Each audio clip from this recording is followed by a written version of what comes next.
আসসালামু আলাইকুম। অন্যান্য জাতির প্রতি রইল আন্তরিক ধন্যবাদ এবং দেশ ও দেশের বাইরে থেকে যারা আমাকে কমেন্ট করেছেন যে গুরুজি আমাদের দোকানে কেনাবেচা খুব কম হয়, তা আমাদের দোকানে যার থেকে কেনাবেচা হয় আপনি তেমনই একটা মন্ত্র দেন। তবে দেখেন, আমি আজকে আপনাদের মাঝে যে মন্ত্রটা উন্মুক্ত করে দেব, এটা আমার গুরুবিদ্যা প্রাচীনকাল থেকে এটা বয়ে আসতেছে এবং আমার কত গুরুর হাত থেকে তারপর আমার হাতে আইছে এবং আমি আপনাদের মাঝে উন্মুক্ত করে দেব এবং আপনারা কোন নিয়মে কাজ করবেন, কিভাবে করবেন, আমার কথাগুলো শুনবেন বা খেয়াল করবেন, তাহলে আপনাদের কাজে আসবে। আর যদি আপনারা না শোনেন, না বোঝেন, তাহলে এমবি ফুরাইয়ে শুনে বুঝে কোনো লাভ নেই। তবে আজকে যে বিদ্যাটা দিচ্ছি, এই বিদ্যাটা আপনারা দয়া করে শনি মঙ্গলবারে মুখস্থ করে নেবেন। আগরবাতি মোমবাতি জ্বালাইয়ে শুদ্ধ কাপড় পরিধান করে আপনারা মুখস্থ করে নেবেন। এবার এটা মুখস্থ করলেন, আপনাদের যার দোকান হোক না কেন, যে কোনো দোকান হোক না কেন, আপনারটা দোকানে সকালে যাবেন, মুখস্থ করা হয়ে গেল। মনে করেন যে শনিবার মঙ্গলবারে মুখস্থ করে নিলেন, একদিন নেওয়ার পরে আপনারা প্রত্যেক দিন দোকানে যাবেন। প্রত্যেক দিন যাওয়ার পরে দোকানে ঝাড়ু টাড়ু দেবেন, দেওয়ার পরে আগরবাতি জ্বালায়, সকলেই জ্বালায় কিন্তু আগরবাতি। তা আগরবাতি যখন জ্বালাবেন, তখন আগরবাতিটা জ্বালানোর সময় শুধু 4টে কথা বলবেন। 21 বার 4টে কথা বলবেন। সে কথা 4টে কি আপনারা শুনুন। এই কথা আপনারা প্রত্যেক দিন দোকান খুলে ঝাড়ু টাড়ু দিয়ে তারপর যখন আগরবাতি জ্বালাবেন তখন এই কথাটাই বলবেন। মানে প্রতিদিন আপনারা যেদিনকে দোকানে যাবেন সেদিন। তবে আপনারা পরপর 2-3 দিন করে দেখেন, আপনাদের দোকানে খরিদ্দার আসবে। আর একটা আছে এই খরিদ্দার টানার জন্য, তবে এটা খুব কঠিন। এটা খুব কঠিন। তবে যদি আপনারা কেউ ম্যানেজ করতে পারেন, ম্যানেজ করে নেবেন। দেখবেন যে বিভিন্ন জায়গায় শুয়োর ফোসে, বিভিন্ন জায়গায় শুয়োর ফোসে এবং এই শুয়োরের ঠ্যাঙে দড়ি দিয়ে একটা খুঁটা পোতে। ওই খুঁটোটা যদি আপনারা কেউ কালেক্ট করতে পারেন, যদি পারেন, তাহলে আমার কাছে ফোন দেবেন বা যোগাযোগ করবেন, আমি নিয়ম বলে দেব।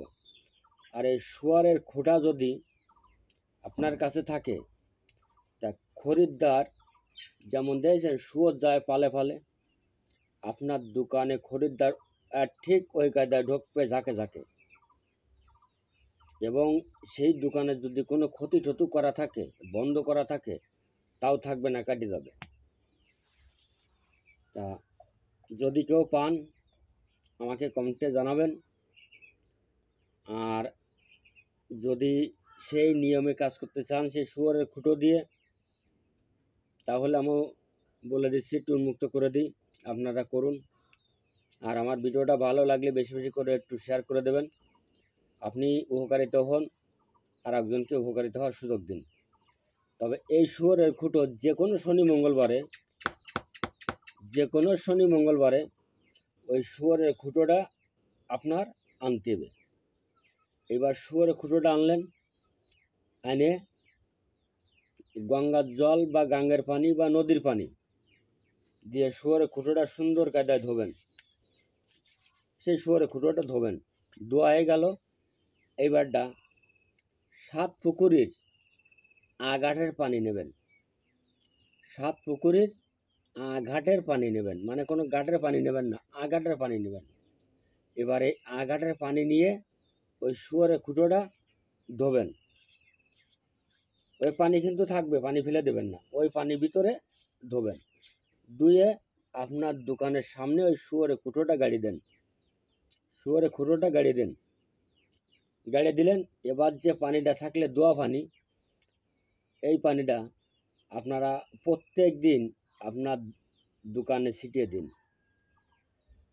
প্রত্যেক দিন অল্প অল্প করে ছিটিয়ে দেবেন সকালবেলায়, দেখেন কি হয়। আর খরিদ্দার টানা মন্ত্র মুখস্থ করে নেবেন। আমি আস্তে আস্তে বলবো, আপনারা যাতে আপনাদের বুঝতে সুবিধা হয় তাই বলছি। সিংহ ভিঙ্গ লিঙ্গ শিবা ভাই, চারিদিকতে খরিদ্দার টানিয়ে আমার দোকানে আনিয়া দিবা ঠাই, যদি না দিবা ঠাই তোমার ধর্মের দোহাই। এই কটা কথা। সিংহ ভিঙ্গ লিঙ্গ শিবা ভাই, চতুর সাইডে খরিদ্দার টানিয়া আনিয়া দিবা আমার দোকানে ঠাই, যদি না দিবা ঠাই তোমার ধর্মের দোহাই। এইভাবে 21 বার বলবেন। এটা কিন্তু গুরুবিদ্যা, তার কারণ আমার মুখস্থ আছে, সব কিছু আছে, আমি দিয়ে দিচ্ছি আপনাদের উপকারের জন্য। আপনাদের যদি উপকার হয়, অনেক লোক আছে দোকানে ক্ষতি করে দিচ্ছে, বন্ধ করে দিচ্ছে, বেচা কিনা হয় না বা খরিদ্দার আসে না। রুজির মালিক আল্লাহ, যে কোনো ওসিলায় রুজি হবে, তার কারণ সৃষ্টিকর্তা দুনিয়ায় যতক্ষণ পাঠাইছে রিজিকও দিয়ে দিছে, তাই কেউ ক্ষতি করে।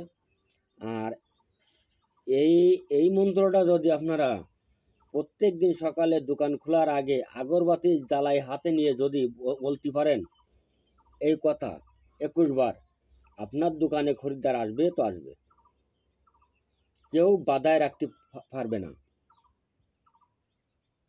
তা আপনিও উপকারিতা হন, আর একজনকে উপকারিতা হওয়ার সুযোগ দিন। আর আমার ভিডিওটা যদি ভালো লাগে একটি লাইক করবেন, একটি কমেন্ট করবেন, একটি শেয়ার করবেন। আর একবার বলতেছি, সিংহ ভিঙ্গ লিঙ্গ শিবা ভাই, চতুর সাইডকে খরিদ্দার টানিয়া আনিয়া আমার দোকানে দিবা ঠাই, যদি না দিবা ঠাই তোমার ধর্মের দোহাই। বুঝতে পারলাম? সিংহ ভিঙ্গ লিঙ্গ শিবা ভাই, চতুর্দিকে খরিদ্দার টানিয়া আনিয়া আমার দোকানে দিবা ঠাই, যদি না দিবা ঠাই তোমার ধর্মের দোহাই। সিংহ ভিঙ্গ লিঙ্গ শিবা ভাই, চতুর চারটে খরিদ্দার টানিয়া আনিয়া দিবা আমার দোকানে ঠাই, যদি না দিবা ঠাই তোমার ধর্মের দোহাই। হয়তো আপনারা আমার কথাটা বুঝতে পারবেন। আল্লাহ হাফেজ, ধন্যবাদ। সকলেই ভালো থাকেন, সুস্থ থাকেন।